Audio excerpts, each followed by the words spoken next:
future generations to have their fair share. In harmony with this, our Jewish scriptures teach that God is the creator and the owner of the earth, and that people are the custodians, and it is incumbent on us to protect the earth and to ensure that all children of God can benefit from the fruits thereof. There is a rabbinic parable in the Talmud which goes as follows. One day, Choni, a sage, was journeying on the road, and he saw a man planting a carob tree. He stopped and he asked the man, "How long does it take for that tree to bear fruit?"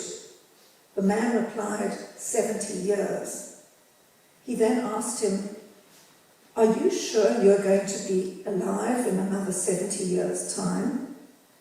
The man replied, "I found ready-grown carob trees in the world. As my forefathers planted these for me, so I plant for my children." The Midrash, which is an almost 2,000-year-old rabbinic commentary on the Torah, which is more than 5,000 years old, explains, "In the hour when the Holy One, blessed be He, created the first man, He took him and let him pass before all the trees of the Garden of Eden, and said to him, 'See my works, see how fine and excellent they are. Now all that I have created for you I have created. Think upon this, and do not corrupt and do not desolate my world, for if you corrupt it, there is no one to set it right after you.'" This concept of our stewardship of earth comes directly out of the Torah, which teaches that even the owner or farmer of a piece of land is not entitled to take all of its produce. In Leviticus chapter 19, lines 9 to 10, we read, "And when you reap the harvest of your land, you shall not wholly reap the corner of your field, neither shall you gather the gleaning of your harvest. And you shall not glean your vineyard, neither shall you glean the fallen fruit from your vineyard. You shall leave them for the poor and for the stranger. I am the Lord your God." These portions, set aside for the poor, are not voluntary contributions based on kindness. They are in essence a regular divine assessment. Because God is the real owner of the land, He requires a share of His own gifts for the poor. A further requirement to take care of the land is found in the book of Exodus, chapter 23, lines 10 and 11. "The land must be permitted to rest and lie fallow every 7 years, the sabbatical year. And 6 years you shall sow your land and gather in the increase thereof.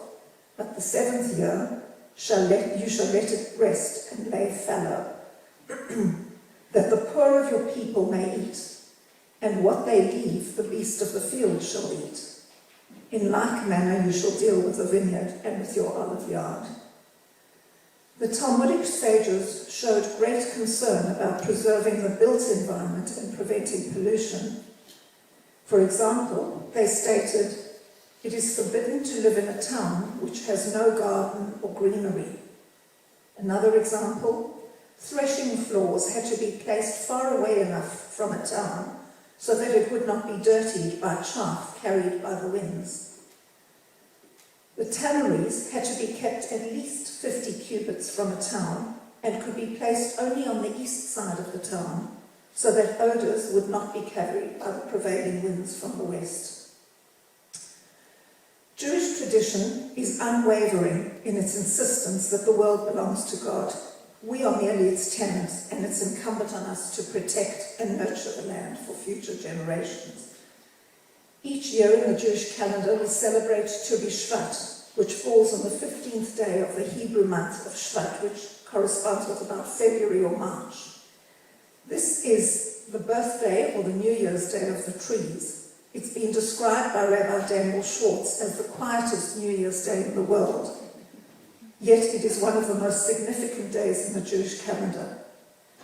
In Leviticus chapter 19 we read, "When you come to the land and you plant any tree, you shall treat it treat its fruit as forbidden. For 3 years it will be forbidden and not eaten.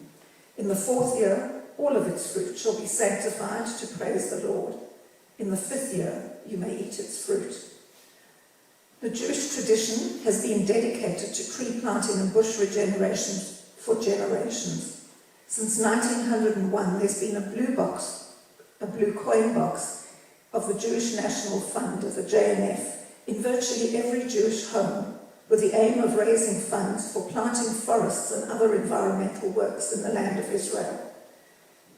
In recent years, the JNF has also organised voluntary tree planting and bush regeneration in Australia, including the Bondi to Bronte Coastal Beach Walk and the approach road to Olympic Park. In conclusion, I'll quote Rabbi Jeremy Lawrence of the Great Synagogue in Sydney, who has said, "In creating mankind and in giving us the Torah, God has designated us as his partners in ongoing creation. While we do have the potential to do harm, with the Torah as a goal and as our guide, we have the unique ability to manage and improve our environment, our societies, and ourselves."